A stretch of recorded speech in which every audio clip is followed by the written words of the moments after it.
Vamos a orar, hermanos. Vamos a darle gracias a Dios, porque en medio de todo, Él es digno de ser alabado, es digno de ser glorificado y digno de que le demos gracias. Padre, en esta noche te damos muchas gracias, Señor, por tu gran amor, Señor, tu gran misericordia, que a pesar de nosotros y de todas las circunstancias que podamos tener alrededor, Señor, tú siempre estás alentándonos a seguir adelante, Señor. Ayúdanos esta noche, Señor, a que el pastor comunique el mensaje a los hermanos de la forma adecuada, Señor, que cada uno de ellos tenga un corazón, Señor, dispuesto para recibir tu palabra, un corazón que sea tierra fértil, que dé el fruto, Señor, que tú has designado que dé, pero que dé fruto. En el nombre de Jesús, te damos gracias, Señor, y ponemos este tiempo en tus manos, Señor, para que tú te glorifiques. Amén. Bienvenidos, mis hermanos. Comenzamos con la prédica de hoy para que nos dé tiempo. La misión de la iglesia bajo la dirección del mejor sermón de todos los tiempos. ¿Cuál es el mejor sermón de todos los tiempos? La predicación que está en el capítulo 5, capítulo 6 y capítulo 7 de Mateo, que se conoce como el Sermón del Monte. Déjenme decirles por qué es el mejor sermón de todos los tiempos. Cuando usted va y compra algo, si usted compra, ejemplo, una computadora, una refrigeradora, por lo general traen un manual de uso, un manual de cómo armar, cómo preparar las cosas, cómo utilizar las conexiones, todo un manual práctico, que es un manual grande que trae todas las cosas para explicarnos su uso. Pero dentro del manual hay una guía rápida, que es como una pequeña información sobre todo el manual grande, pero reducido.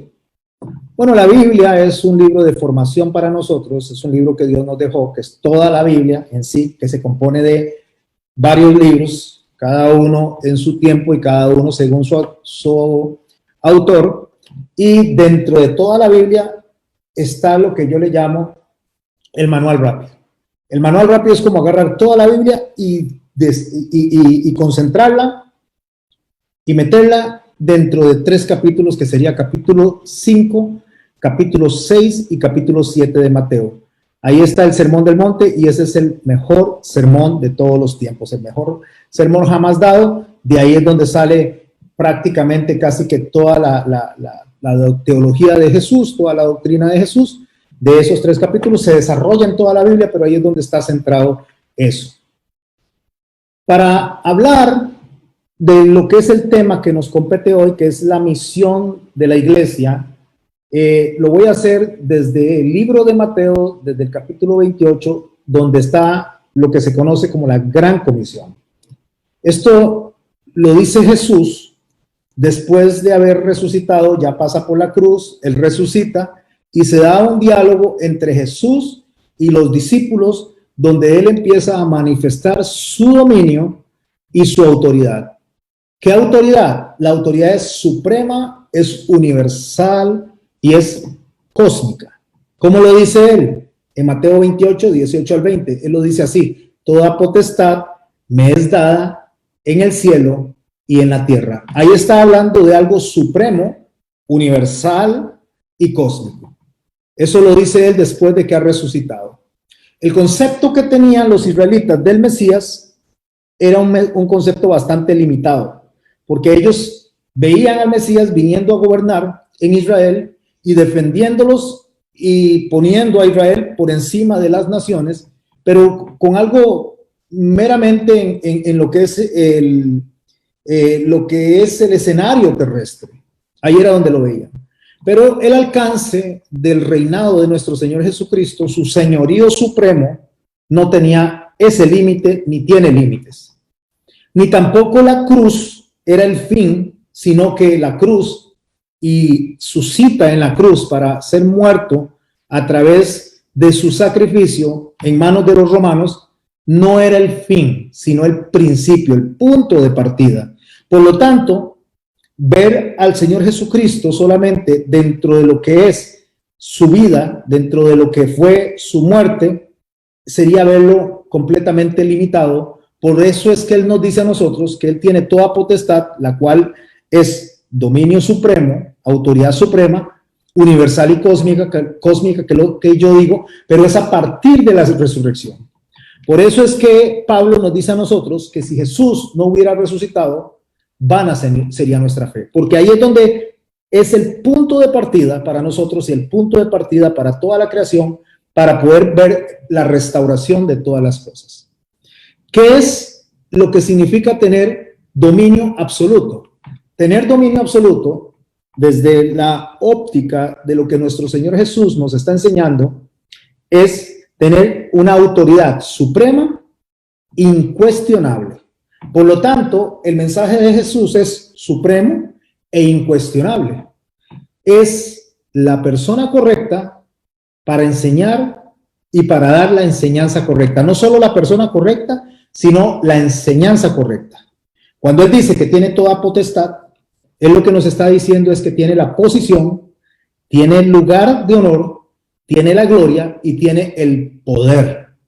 Por eso, cuando Mateo aborda la enseñanza del Señor, una de las cosas que nuestro Señor Jesucristo nos dice a nosotros, en el capítulo 23, verso 10 de Mateo, dice que no seamos llamados maestros, porque uno es vuestro maestro, el Cristo.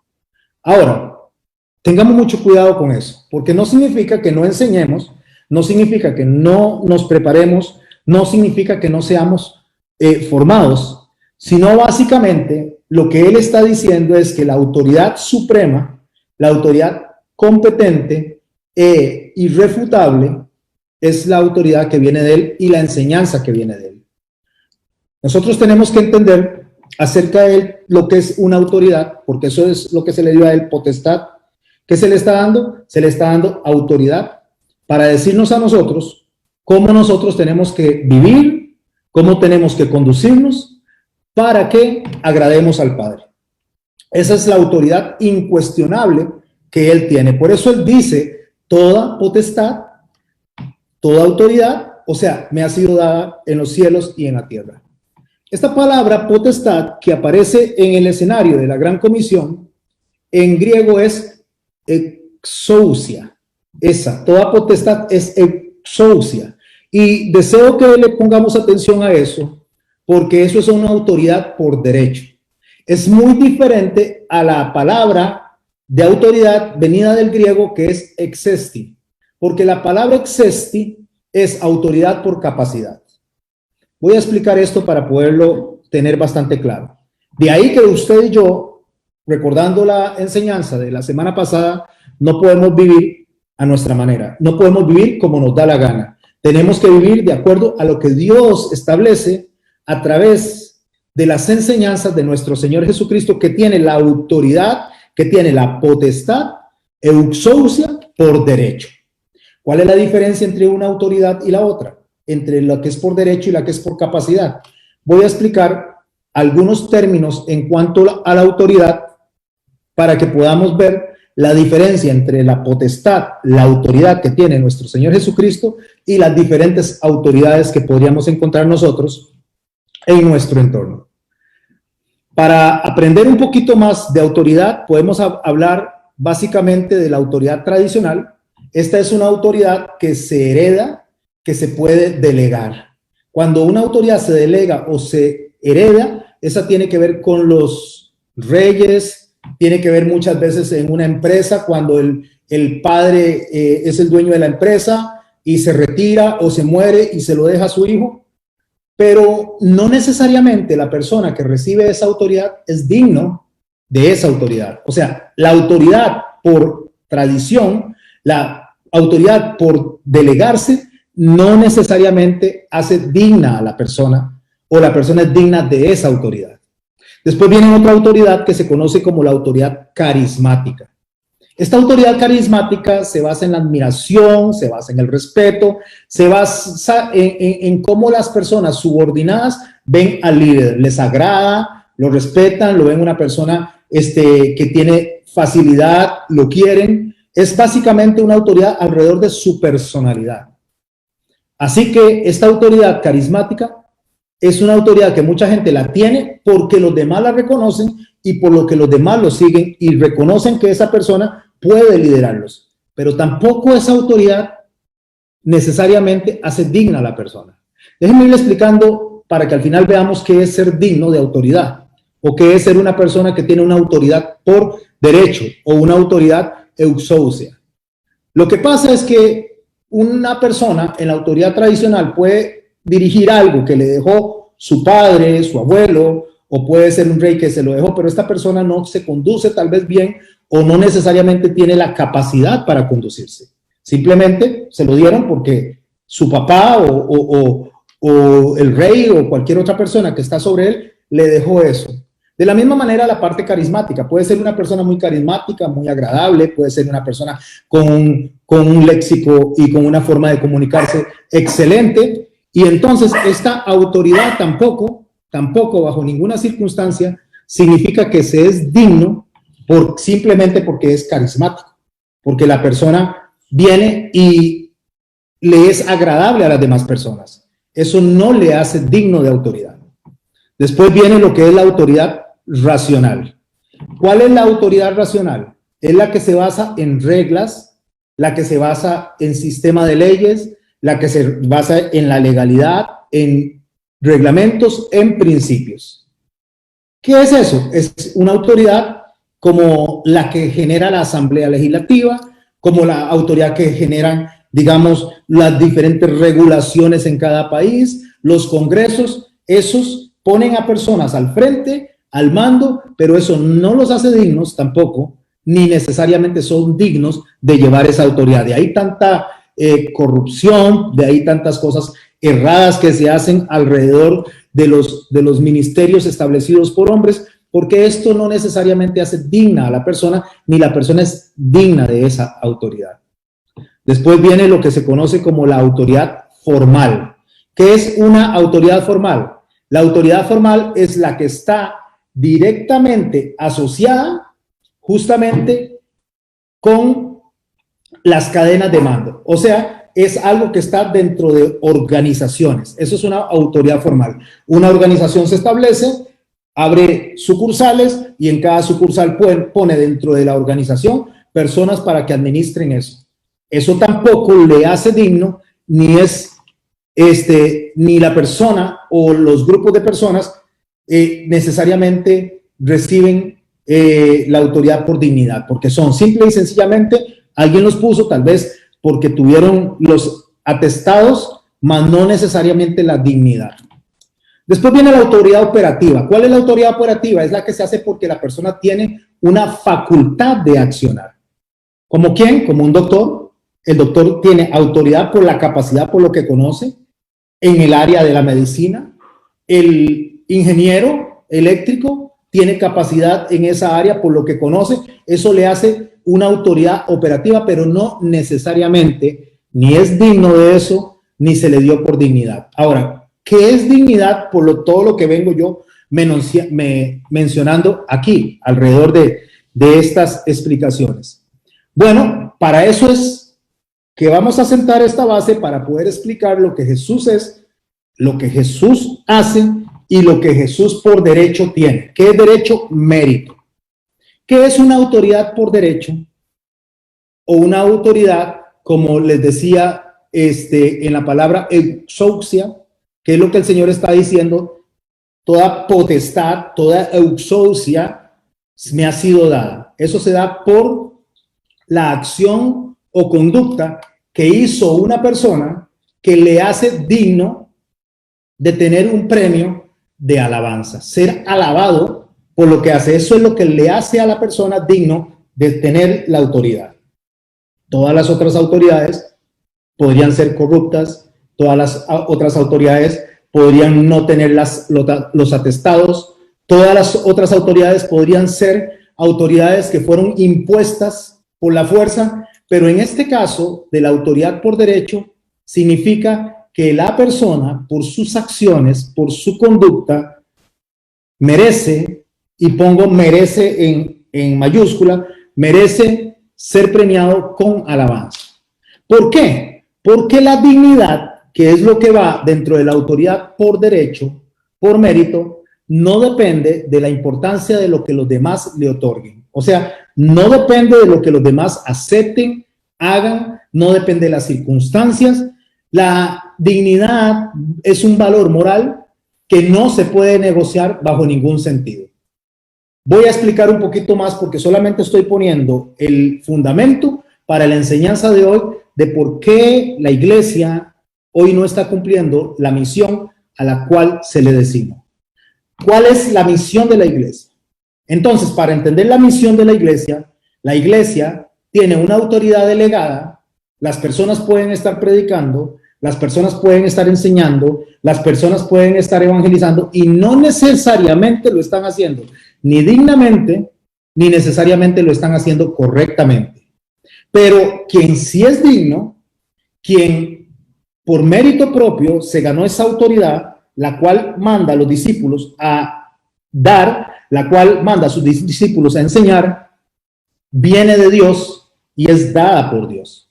Pero es dada a una sola persona. A nadie más se le dio esa autoridad eusocia de la manera que se le dio a nuestro Señor Jesucristo. Y déjeme empezar a establecer justamente el fundamento de lo que estoy diciendo. En el Salmo 145, en el verso 3, la palabra de Dios dice, grande es Jehová. Escucha esta palabra, grande. Habla de majestad. Habla de lo sumo, de lo más relevante, de lo más importante, de lo que es Él, el Señor Jehová. El Salmo dice, grande es Jehová. Y dice, y digno de suprema alabanza. Y su grandeza es inescrutable. Vean lo que dice el Salmo. Él es grande, Él es digno. ¿Por qué? Porque por mérito, Él debe tener la alabanza de nosotros y la alabanza suprema, porque eso es la suprema alabanza.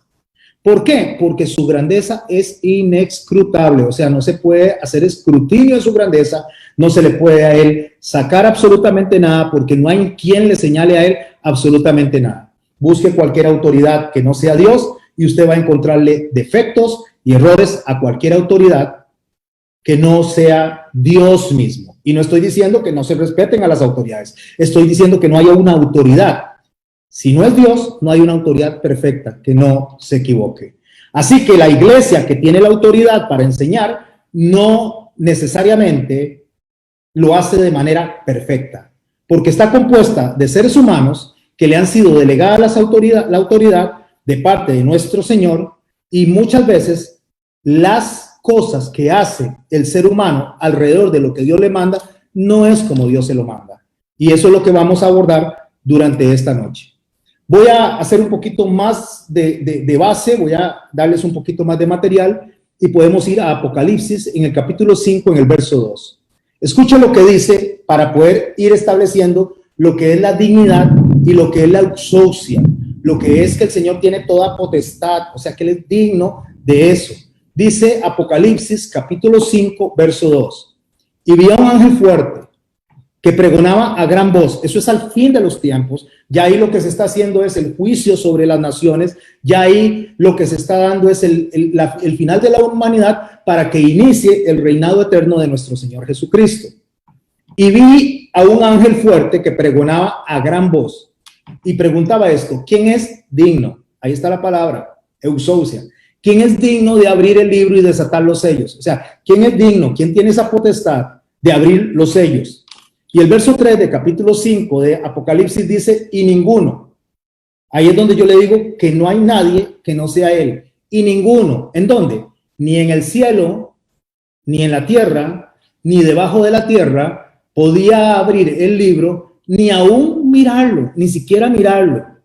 Ahí es donde el Señor nos enseña a nosotros que Él, por mérito propio, por lo que Él hizo, porque Él cumplió todo como el Padre se lo dijo, Él tiene toda potestad. ¿Dónde? En el cielo, en la tierra y aún debajo de la tierra.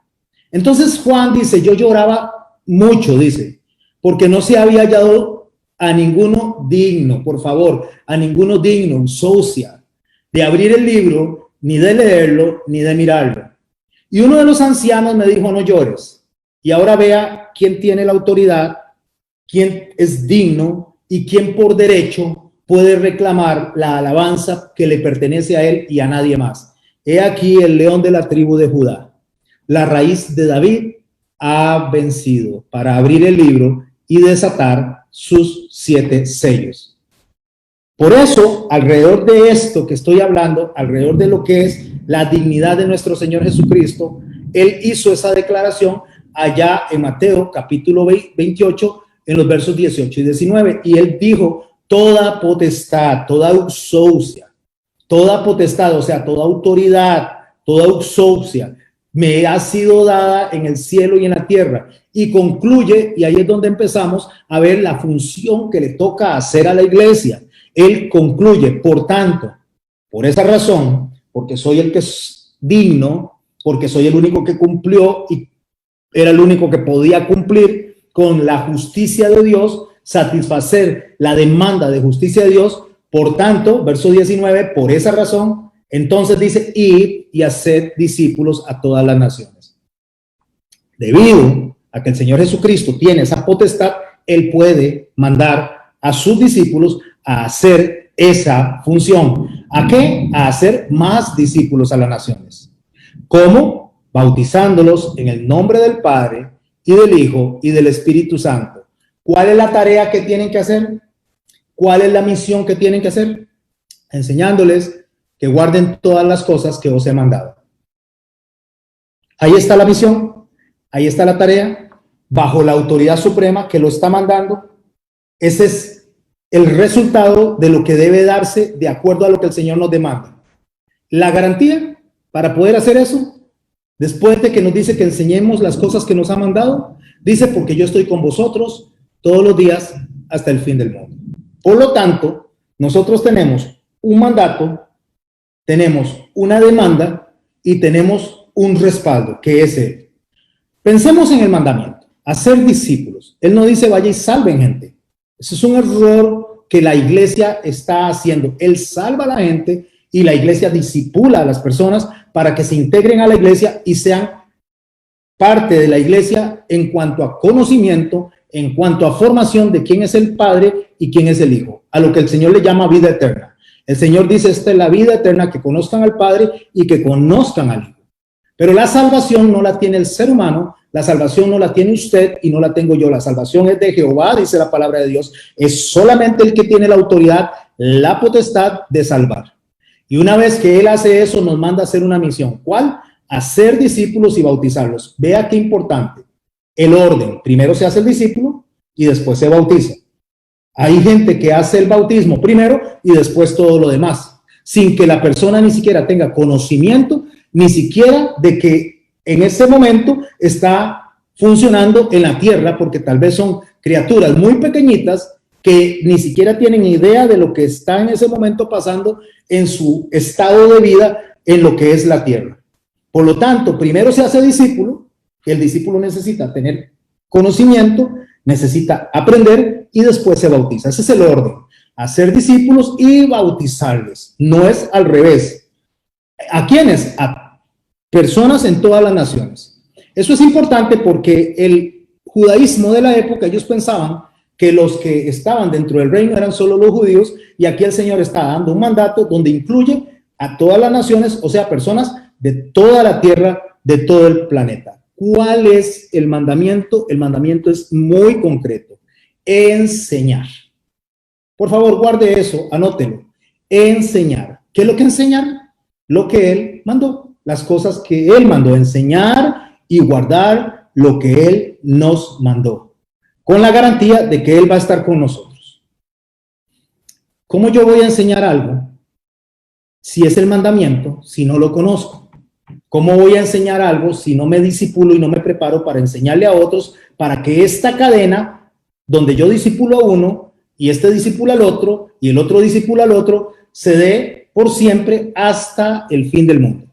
Porque esa es la garantía: voy a estar con ustedes hasta el fin del mundo. ¿Pero qué es el fin del mundo? ¿Qué es el tiempo que Dios establece? Bueno, en primer lugar, antes de hablar de lo que es el fin del mundo, quiero decirles cuáles fueron las enseñanzas que Él nos mandó a dar, las enseñanzas que Él nos dijo que tenemos que hacer. Ahora las voy a desarrollar un poquito más desde el sermón más importante, desde el mejor sermón, de todos los tiempos, que es el Sermón del Monte. Pero por ahora voy a reducirlo básicamente a 4 puntos. Sus enseñanzas se encuentran en sus discursos, sus enseñanzas se encuentran en sus parábolas, sus enseñanzas se encuentran en sus profecías.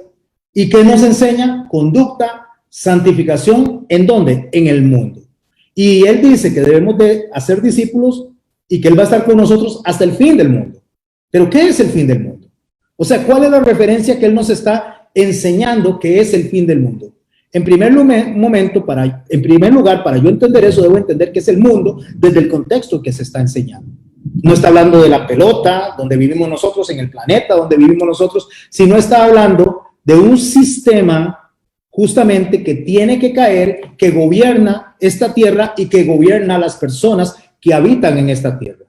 Ese sistema es un sistema de autosuficiencia que inhabilita al hombre al conocimiento de la verdad, al conocimiento de la vida eterna, y por lo tanto no se somete a Dios, a la voluntad de Dios, ni al juicio de Dios. Cuando digo no se somete, no es que no tenga que someterse, porque el hombre, quiera o no quiera, tendrá que dar cuentas, que tendrá que rendir cuentas delante de Dios en algún momento, que es lo que nos enseña a nosotros Salomón en el capítulo 12, cuando dice que a todo hombre le va a acontecer que va a tener que dar cuentas de lo bueno y de lo malo que ha hecho. ¿Qué es un sistema de autosuficiencia el cual se está enseñando en el mundo? Y ese es el mundo al cual se está refiriendo el Señor. Eso es lo que tiene que caer. Ese sistema de enseñanza tiene que caer para que sea la enseñanza de la evangelización de Él la que venga y predomine sobre este sistema. El sistema de autosuficiencia es el sistema que quita a Dios de sus planes y la persona vive como le da la gana. El sistema de autosuficiencia es el que le enseña al hombre cómo vivir, cómo caminar, pero le quita la preeminencia a Dios en su vida, y lo que hace el hombre es pensar, actuar según sus emociones y según lo que a él quiere, según lo que a él le place. Entonces, lo contrario a ese sistema de autosuficiencia que inhabilita al mismo hombre para el conocimiento, ese sistema contrario se llama evangelización, y tiene que ser la enseñanza, la evangelización que viene del que tiene la potestad, del que tiene la autoridad por derecho propio. ¿Qué es la evangelización de Cristo? Es enseñarle a las personas la forma en que agradan a Dios para salir de esa esclavitud y aprender a ser dependientes del que es digno de ser alabado, de ser adorado, porque Él cumplió, porque Él vino y hizo absolutamente todo lo que el Padre demandaba. Entonces, cuando yo empiezo a entender eso, no tiene que ver nada con la tierra, sino que tiene que ver con los cielos. Por eso Pablo, en Efesios capítulo 6, verso 12, Pablo nos dice a nosotros que no tenemos lucha contra sangre y carne, está hablando contra la humanidad, contra personas, sino contra principados, dice, contra potestades, contra los gobernadores de las tinieblas de este siglo, contra huestes espirituales de maldad en las regiones celestes. Ahí es donde está la lucha, y eso es lo que hay que enseñarle a las personas, y la iglesia le toca enseñarle a las personas que la lucha es en las regiones celestes, o que lo que sería lo mismo en los lugares celestiales, ahí y no en la tierra. Por eso es que las personas en su autosuficiencia se están fijando en las cosas de la tierra, donde Salomón dice que todo debajo de los cielos, todo lo que está por debajo, que sería aquí en la tierra, es vanidad. ¿Qué es vanidad? Vanidad es como agarrar una pompa de jabón e inflarla, usted la ve de colores, muy bonita, la toca y se estalla, o sea, no hay nada por dentro. Todo lo que se enseñe en esta temporalidad para arraigarnos, para amarrarnos, para atarnos, para sostenernos en esta temporalidad donde nosotros somos peregrinos y extranjeros, todo eso es vanidad.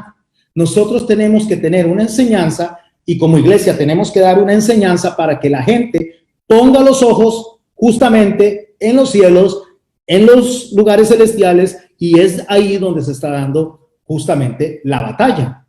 Por eso es que el Señor nos da a nosotros realidades visibles para entender cosas invisibles de nuestra vida actual, para que podamos extendernos a la eternidad, para que podamos ver más allá de nuestra temporalidad. Pero eso se da ¿en dónde? En el ámbito del pensamiento. Es ahí donde se da la lucha, y cuando se habla de los lugares celestiales, cuando se habla de las regiones celestes, es en los pensamientos, no en lo material.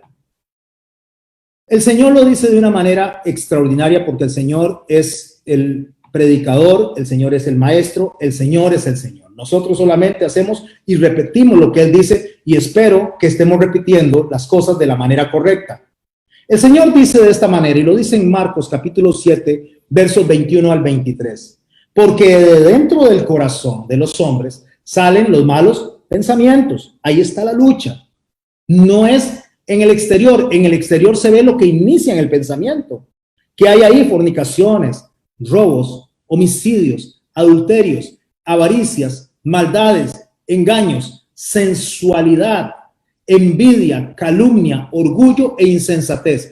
Todas estas maldades, dice el Señor, de adentro salen y contaminan al hombre. Esa es la lucha que nosotros tenemos. Es ahí donde tenemos que trabajar. Es en el pensamiento que tenemos que trabajar. Es en el interior de nosotros para que lo que sale sea algo que no contamine, sino que sea algo que edifique. Cuando dice que lo que de adentro sale contamina al hombre, es que ese sistema del mundo que se forja en el corazón cuando sale, lo que hace es contaminar a las demás personas, hablando de hombre, al hombre como humanidad.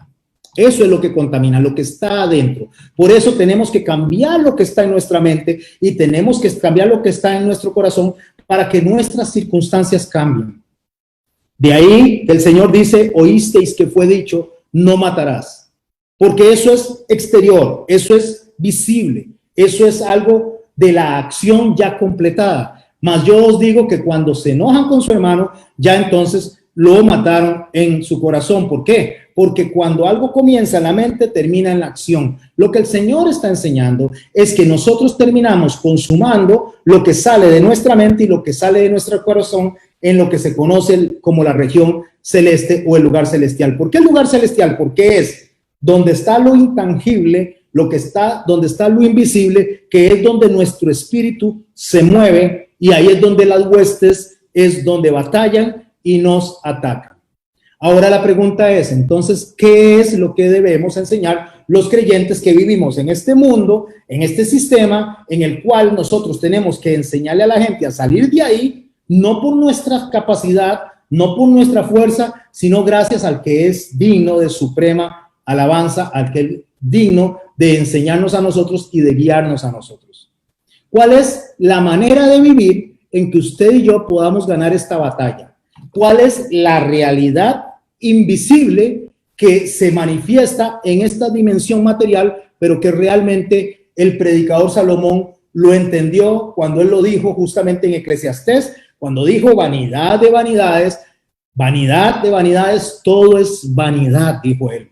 Todo lo que está debajo del cielo, hablando de nuestra realidad, todo eso es vanidad. Y no solo eso, sino que allá en Eclesiastés, en el capítulo 1, versos 1 al 3, usted se encuentra en el verso 3, donde él dice, ¿qué provecho tiene el hombre con todo su trabajo y el afán que tiene debajo del sol, cuando está luchando constantemente, cuando no tiene bien ubicado su pensamiento, cuando no tiene bien ubicado todo lo que debe de hacer como miembro de la iglesia, como testimonio para el mundo y cumpliendo la misión que Dios le dio? Si nosotros no nos ubicamos bien, entonces nosotros vamos a terminar haciendo cosas que no son para la eternidad. Y ahora voy a dejar explicar un poco más eso. No es que no trabajemos, no es que no estudiemos, no es que no hagamos cosas en este mundo, pero esto es temporal, esto es pasajero. Por eso, en ese mismo libro de Eclesiastés, en el capítulo 1, dice Salomón de esta manera, un mismo suceso ocurre al justo y al impío, al bueno y al limpio y al no limpio, al que sacrifica y al que no sacrifica, como al bueno, así también al que peca, al que jura como al que teme al juramento. ¿Y cuál es ese suceso? Dice, este mal hay entre todo lo que se hace debajo del sol. Un mismo suceso le acontece a todos. ¿Cuál es ese suceso? Que después todas las personas van a ir al lugar de los muertos. Y una vez que se va a ese lugar de los muertos, dice, vamos a ir a dar cuentas de todo lo que hemos hecho, de lo bueno y de lo malo. Pero el ser humano se se arraiga a este mundo, se abraza a este mundo y no sabe que la muerte le puede llegar por cualquier circunstancia en cualquier momento, por un accidente en manos de terceros, por una enfermedad, por ancianidad, puede ser por cualquier cosa, pero la muerte le puede alcanzar en cualquier momento. Ese es el suceso del cual Salomón se refiere. Y por eso allá en Eclesiastés, en el capítulo 9, él nos dice a nosotros, en el verso 4, que hay esperanza. Si usted y yo nos desanimamos porque nos acontece la muerte y pensamos que va a suceder en el momento que estemos delante de Dios, dice Salomón que hay esperanza. ¿Para quién? Para todo aquel que está entre los vivos. Mientras hay vida, hay esperanza. ¿Por qué hay esperanza? Porque podemos cambiar nuestras acciones, podemos cambiar nuestra forma de conducirnos, podemos cambiar nuestra forma de pensar, podemos cambiar nuestra forma de reaccionar, podemos cambiar la forma de tratar a las personas. El esposo, ¿cómo trata a la esposa? No necesita morirse para cambiar, puede cambiar y empezar a tratarla como Jesús trata a la iglesia, amando como Jesús amó a la iglesia, entregándose a ella. ¿Cómo puede la mujer tratar a su esposo? En respeto, honrándolo, como el Señor también respeta y honra a nuestro Padre de esa misma manera. Los hijos pueden cambiar, mientras hay vida se puede cambiar. Nosotros podemos cambiar porque ese acontecimiento, ese suceso que le acontece a todas las personas debajo de los cielos, justamente ese suceso tiene esperanza si nosotros sabemos el mensaje que Salomón dejó cuando dice, porque es mejor un perro vivo que un león muerto. ¿Por qué? Porque un león muerto, aunque sea fuerte, aunque sea conquistador, aunque sea un depredador, muerto ya no hace nada, ya no tiene nada que hacer. Mientras que el perro vivo sí puede hacer cosas. Así que mi hermano y mi hermana, no importa la situación en la que usted esté, en la que yo esté, si funcionamos cumpliendo la misión a la cual fuimos encomendados, si funcionamos haciendo lo que es correcto, mientras estamos con vida, mientras el Señor nos da esa oportunidad, tenemos esperanza. Porque aunque hayamos fallado, aunque nos desanimemos, aunque a veces queramos tirar la toalla, mientras estemos vivos hay esperanza. Porque es mejor, mientras se está vivo, que se cumplan las cosas y no que después de muertos tengamos que presentarnos delante de Dios y a dar un testimonio que Dios no se va a agradar de nuestro testimonio. Ok, ¿quién aprendió todo esto? ¿Quién fue enseñado de todo esto que vamos a hablar ahora? Los discípulos.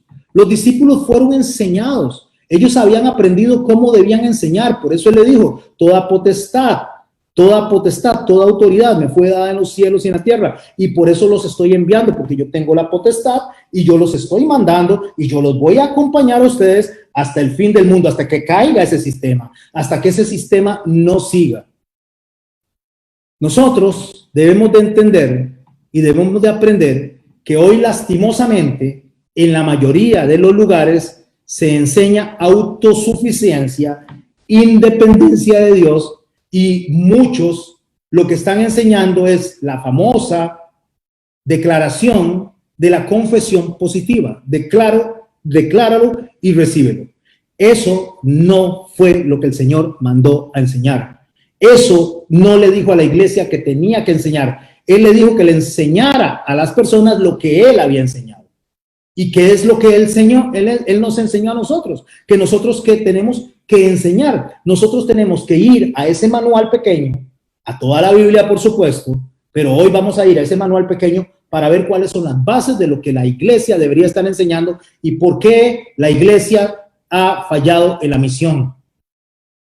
Santiago en el capítulo 4, en el verso 4 dice, oh almas adúlteras, dice, ¿no sabéis que la amistad con el mundo es enemistad contra Dios? ¿Cuál es la amistad con el mundo? Con ese sistema de autosuficiencia, con ese sistema que nos aleja de la dependencia de Dios, con ese sistema que dice que usted y yo somos los que tenemos el poder, que tenemos la dignidad, que tenemos la autoridad, que tenemos el orgullo. Ese es un sistema ideado por los seres humanos y ahora lo vamos a ver, porque el Señor nos enseña a nosotros dependencia de Él. Por eso es que dice en ese mismo verso 4 de Santiago 4, cualquiera pues que se quiera hacer amigo del mundo, de ese sistema, se constituye enemigo de Dios. Y en el verso 13, Santiago continúa diciendo así: vamos ahora los que decís, hoy y mañana iremos a tal y cual ciudad, estaremos allá un año, traficaremos y ganaremos. ¿Por qué a nosotros Santiago nos está enseñando eso? Porque justamente sabe la debilidad del hombre de tratar de ser él el que determine su camino, de tratar de ser el que decida su camino y alejarse de la dependencia de Dios y no acatar sus mandamientos. Entonces se escriben y se realizan enseñanzas que el hombre desea darle al otro hombre para que el hombre se sienta el mejor, el más bueno, el más habilidoso, y se olvida de la dependencia de Dios, porque esa es la enseñanza del mundo. Y por eso Santiago en el verso 14, en ese capítulo 4, dice que nosotros no debemos de actuar así. Usted no puede, ni yo puedo estar diciendo, yo declaro que mañana va a pasar esto, yo declaro que mañana va a pasar aquello, yo declaro que mañana llueve, yo declaro que mañana no llueve, yo decido, yo me apropio, yo no acepto un no por respuesta, yo hago esto, yo y yo. ¿Y por qué Santiago dice eso en el capítulo 4? Vean lo que dice el verso 14. Cuando no sabéis lo que será mañana. ¿Por qué? Porque ¿qué es vuestra vida? Dice. O sea, ustedes no saben ni qué es el mañana. Ustedes pueden tener el hoy, pero no saben qué es el mañana. ¿Por qué? Porque ustedes no le dicen al Señor, no le preguntan al Señor, no le consultan al Señor, sino que deciden por ustedes mismos. Y la vida de ustedes, dice Santiago, ciertamente es neblina que aparece un poco de tiempo y luego se desvanece. Así es la neblina. Usted sale y dice, mire, hay neblina. Entró a la casa, salió y ya no hay neblina. Así es la vida suya y así es la vida mía. Qué orgullosos que somos nosotros, qué soberbios que somos nosotros, pensando que en nuestro limitado pensamiento, en nuestra incapacidad, en nuestras limitadas acciones, donde no somos ni siquiera dignos, porque lo dice bien el texto del Apocalipsis, no había ninguno, nadie digno, ni en el cielo, ni en la tierra, ni en ningún lado, de abrir el libro, porque solo uno es digno, solo uno tiene la uxousia, solo uno tiene la autoridad, y ese es nuestro Señor Jesucristo, el Cordero que fue inmolado por nosotros. Por lo tanto, a ese es al que tenemos que preguntarle, dice Santiago, que en lugar de estar diciendo, voy mañana a hacer esto, voy mañana a hacer aquello, y lo puedo decir de esta manera, yo declaro, yo me apropio, el Señor dice, no digan eso. En lugar de eso, ustedes digan, si el Señor quiere, viviremos y haremos esto y aquello, si el Señor quiere. Qué inmaduros, qué arrogantes que somos. Ahora, yo no lo estoy diciendo, no lo invento yo. Si usted lee el verso 16 del texto de Santiago 4, se va a dar cuenta que eso está en la Biblia. Pero ahora os jactáis en vuestras soberbias. ¿Cómo nos está diciendo Santiago? Soberbios. ¿Cómo nos está diciendo Santiago? ¿De qué se jactan? Porque toda jactancia semejante es mala, dice. Y al que sabe hacer lo bueno y no lo hace, le es pecado. No, mi hermano, no es que no sabemos, es que sabemos, pero nosotros queremos marcar nuestra vida, nosotros queremos decir lo que es bueno y lo que es malo, nosotros queremos vivir a nuestra manera, nosotros queremos vivir como nos da la gana. Y el Señor dice, así no se vive como yo lo mando, y por eso yo que tengo la autoridad, yo que tengo la potestad, les enseño a ustedes para que vayan y enseñen. Vean, mis amados hermanos, ¿qué es lo que nos enseñó el Señor? Voy a dar 17 puntos rápidos. Y cuando digo 17 puntos rápidos, es lo que se encuentra en el capítulo 5, 6 y 7 del libro de Mateo, donde el mejor sermón del mundo, el mejor sermón de todos los tiempos, el manual de instrucción nos enseña a nosotros lo que es bueno y lo que no lo es, en boca de nuestro Señor Jesucristo. Digo los puntos rápidamente, usted lo lee en su casa, usted lo estudia en su casa, para después decirle dónde está fallando la iglesia en la misión que le toca. ¿Qué nos dice el Señor? Como punto 1 de 17, la felicidad no se basa en cosas materiales. Entonces nos dice las bienaventuranzas, ¿dónde realmente la persona es dichosa? ¿Dónde la persona es bienaventurada? Eso lo encuentra en Mateo capítulo 5, versos 3 al 12. Nos enseña a tener una vida santa que glorifique al Señor y que nosotros seamos sal y luz para las demás personas. Nos enseña a ser testimonio para las demás personas. En ese mismo capítulo, en el verso 13 y 16, nos enseña el valor de las intenciones, no solo las acciones, sino el manejo correcto de las emociones. Versos 17 al 30. La importancia nos enseña de lo que es el matrimonio como testimonio, la importancia de cómo nosotros tenemos que vivir el hombre y la mujer para buen testimonio de lo que es el cuerpo de Cristo. La importancia en el matrimonio del arrepentimiento y del perdón. Lo encuentra en ese capítulo 5, versos 31 al 32. Nos enseña a pensar bien antes que hablar, a analizar antes que jurar. Por eso dice, no jurarás en vano. Lo encuentra en el verso 38 al 48. Incluso nos enseña a amar incluso a los enemigos. El amor, eso lo encuentra, en el verso 38 al 48 y no jurar en el verso 33 al 37. Nos enseña a ser íntegros, a no vivir de apariencia. Nos enseña incluso el valor de la oración como valor fundamental en nuestras vidas. Eso lo encuentra en el capítulo 6 a partir del verso 1. Nos enseñan a enfocarnos en todas las prioridades y nos enseña también lo que es la trascendencia de lo que nosotros hacemos en la vida eterna. Nos enseña en el capítulo 6, verso 22 al 23, cuál es realmente el ojo de la maldad, cuál es la puerta de la maldad. Eso nos enseña el Señor también a través de ese mini manual de operaciones, ese mini manual de acciones. Nos enseña a confiar en Dios completamente y no en las posesiones, a entender y a poder valorar la bendición correcta. Lo encuentras en el capítulo 6, versos 24 al 34. Debemos de analizar nuestras vidas antes de criticar a los demás, dice el Señor. O sea, examínense usted antes de que vea a los demás y ataque a los demás y trate de examinar a los demás. O sea, hacer un correcto juicio nos enseña a nosotros. Capítulo 7, versos 1 al 6. En el verso 12 del capítulo 7 nos enseña a qué hacer con las personas. O sea, que hagamos lo mismo que nos gustaría a nosotros que hicieran con nosotros. Pero nos advierte que la vida en Cristo no es fácil. Que la vida en Cristo requiere de esfuerzo, que en la vida con Cristo vamos a ser perseguidos, vamos a ser acusados. Por eso nos enseña que debemos de caminar por la puerta angosta, versos 13 y 14 del capítulo 7. A cuidarnos de que no nos desvíen del camino. De nada sirve, mis hermanos, todas estas buenas palabras y todas estas buenas enseñanzas, dice, si no tenemos la intención correcta. Por lo tanto, también en el verso 21 y 23 del capítulo 7 nos enseña a tener los frutos como evidencia de que realmente somos hijos de Dios. Yo sé que lo estoy diciendo muy rápido, pero luego ven el video en YouTube y toman todas esas citas y todos esos puntos para que lo repasen. Ahora, cierra el Señor en el capítulo 7 del libro de Mateo, versos 24 al 27, diciéndonos que de nada sirve escuchar el mejor sermón del mundo predicado por el que es digno, por el que tiene por mérito propio la alabanza, la adoración y la suprema exaltación, si no ponemos en práctica lo que aprendemos. Eso lo ve en Mateo 7, 24 al 27. Por eso el Señor nos termina a nosotros enseñando en ese mismo capítulo 7 que el que oye, escuche, oye estas palabras y las hace, le va a comparar a un hombre prudente que edificó su casa sobre la roca. ¿Qué pasó? Descendió la lluvia, vinieron los ríos y los soplaron los vientos, golpearon contra aquella casa.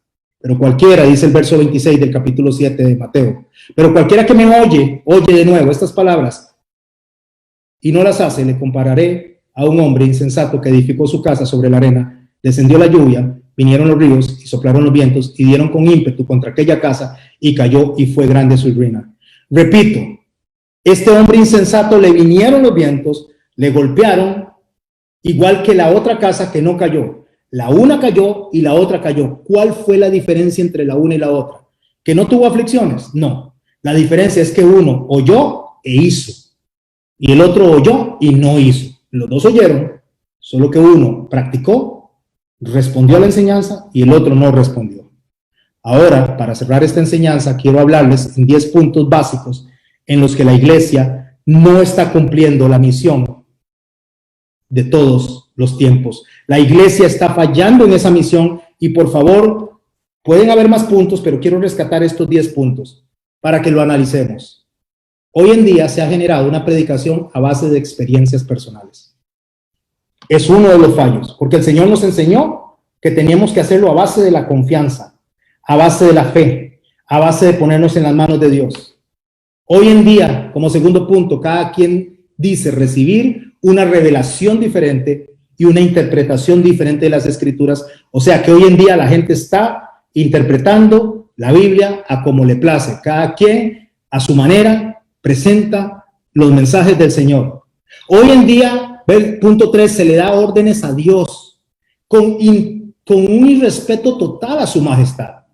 Hoy en día la gente se levanta y le dice a Dios qué hay que hacer y qué tiene que hacer, porque usted me prometió y usted me tiene que cumplir, y no se le acercan a Dios con respeto, con honra, no se le acerca a Dios con humillación. Ahí está fallando hoy en día la iglesia. Cuando hablo de la iglesia estoy hablando de manera general, no estoy hablando de usted, de mí, ni del vecino, estoy hablando de manera general, porque eso es en lo que se está fallando. Hoy en día se le demanda a Dios, se le ordena a Dios y no se le obedece. Se levantan mini iglesias como punto 4 dentro de la misma iglesia o dentro de la congregación. Los jóvenes tienen su propia mini iglesia, las mujeres su propia mini iglesia, muchas veces los hombres su propia mini iglesia, los de la alabanza su propia mini iglesia, y esas mini congregaciones, cuando un líder se van de la iglesia, todos los demás que siguen a ese líder en esa mini iglesia. ¿Por qué? Porque se hacen mini reinitos dentro de un reino que le pertenece a Jesucristo. Hoy en día, mis hermanos, cada quien tiene una meta propia y direccionada. Hoy en día, muchas veces, los jóvenes se enojan y dejan al pastor botado y dejan toda la misión botada simplemente porque no están de acuerdo con lo que Dios demanda y no obedecen a esa autoridad que ha sido delegada por Dios. Hoy en día se enseña como punto 5 gracia barata, donde no hay responsabilidad en los actos, donde la persona, cada quien cree que puede hacer lo que le da la gana sin darle cuentas a Dios, donde se basa la emoción, donde se basa la psicología. Ahí también está fallando la iglesia. Hoy en día hay una competencia, un trabajo de competencia como punto 6 entre las denominaciones. No se ve como un cuerpo, se ven como competencia. Hoy en día los creyentes atacan a los creyentes dentro de la misma congregación. Las personas con envidia, cuando se levanta una iglesia, entonces se atacan unos a otros porque nosotros somos los mejores, porque nosotros somos los que realmente tenemos la verdad, pero no los demás. En lugar de buscar la pacificación, en lugar de buscar la unidad del espíritu, en lugar de buscar a que seamos de Cristo y no de un predicador en determinado lugar, de un país en determinado lugar o de una región en la tierra de determinado lugar. Hoy se hacen estrategias humanas para sostener la iglesia y no las estrategias de Cristo, y por eso cada quien vive como le da la gana. Hoy en día los sermones se limitan a ser escuchados. Hoy la gente llega, escucha un sermón y no toma la palabra de Dios en todo el resto de la semana, no estudian toda la semana. No escudriña las escrituras, se quedan con eso, aunque eso sea incluso hasta falso, hasta sea erróneo. ¿Por qué? Porque no tienen ganas de hacer las cosas que son del Señor. Lo hacen simple y sencillamente como por cumplir, como por pasar el rato. No hay una inversión de tiempo en aprender y en discipularse cuando es el mandamiento que se dio, discipular, y necesitamos ser discipulados también. Hoy no se respeta lo establecido por Dios en lo que es el tiempo de enseñanza. Hoy se le da supremacía a la música, se le da supremacía a los actos, se le da supremacía dentro de la iglesia a las relaciones. Hoy se ha convertido la iglesia en un club social y no un lugar de formación. Y eso ha hecho que la iglesia no cumpla la misión a lo que se le ha dado. Hoy en día, mi hermano y mi hermana, se ha hecho un show, un entretenimiento en vez de formación de la palabra. La gente se aburre y se va si usted les da palabra, pero sí quieren fiestas, quieren música, quieren piñata, quieren comida, pero no quieren realmente recibir la palabra de vida. Por eso el Señor lo dijo muy claro: ustedes me siguen porque les doy de comer. Y hoy no hay diferencia a lo que pasaba en ese entonces. El mensaje ha caído simple y sencillamente en lo que es la estabilidad económica, en lo que es lo que usted y yo lo haga sentir bien, no en la santificación como fortaleza. Hoy cada persona vive a su manera. Hoy en día la mayoría de las personas viven como les da la gana. ¿Sabe por qué Jesús tenía toda potestad para enseñarnos? ¿Sabe por qué nos dice que tenemos que hacer como Él? porque Él mismo nos dio el ejemplo de que Él fue obediente hasta la muerte, y la muerte fue en cruz. Juan 6:38 dice, porque he descendido del cielo, no para hacer mi voluntad, sino la voluntad del que me envió. Y esta es la voluntad del Padre que me envió, que de todo lo que me diere no pierda yo nada, sino que lo resucitaré en el día postrero. Y esta es la voluntad del que me ha enviado, que todo aquel que vea al Hijo y cree en Él tenga vida eterna, y yo le resucitaré en el día postrero. ¿Sabe qué es creer en el Hijo? ¿Sabe qué es creer en Jesús? ¿Sabe qué es lo que significa creer en el santo nombre de el Dios de Israel? Le voy a decir qué es lo que significa creer en Él. Es creer que Él tiene toda potestad, que tiene toda autoridad, que tiene el derecho de enseñarle a usted lo que usted tiene que hacer, y usted no tiene por qué salirse, ni yo tengo que salirme del lineamiento que Él puso. ¿Sabe qué es hacer la voluntad del Padre? Es obedecer al Hijo. Y no estamos puestos para entretener gente. No estamos puestos para venir y hacer shows. No estamos puestos en la tierra como iglesia para venir y pensar en números mercantiles para multiplicar a la gente. No importa si la iglesia es de 10 personas, si es de 100 personas o si es de 1000 personas, el mismo mensaje y la misma misión tiene. Arrepentidos porque el reino de los cielos se ha acercado. Y si usted y yo no nos arrepentimos, debajo del cielo corremos exactamente la misma suerte que corren todos los demás personas, y vamos a morir. Y después de esto viene el juicio, y en el juicio vamos a dar cuenta de lo bueno y de lo malo, nos guste o no nos guste. Así que, ligado a la mensaje de la semana pasada, usted y yo no podemos vivir a como nos da la gana, y la iglesia no puede hacer lo que le da la gana. Nosotros hoy como iglesia tenemos que recapacitar y dejar de estar viendo esto como un show, como un lugar de fiesta, como un club social, y empezar a verlo como lo dijo el Señor, como un hospital para enfermos, como un lugar donde vengan las personas que necesitan de Dios y les presentemos al Dios perdonador, al Dios misericordioso, al Dios que les dice, vengan a mí los que están cansados y cargados, y yo los haré descansar. Hoy, mi hermano, este mensaje, hoy, mi hermana, este mensaje que se liga al anterior, lo único que hace es un llamado de atención a la iglesia en los tiempos actuales. Volvamos a la Biblia, volvamos a la palabra, y dejemos las cosas superficiales que solamente ven y se agarran de la temporalidad.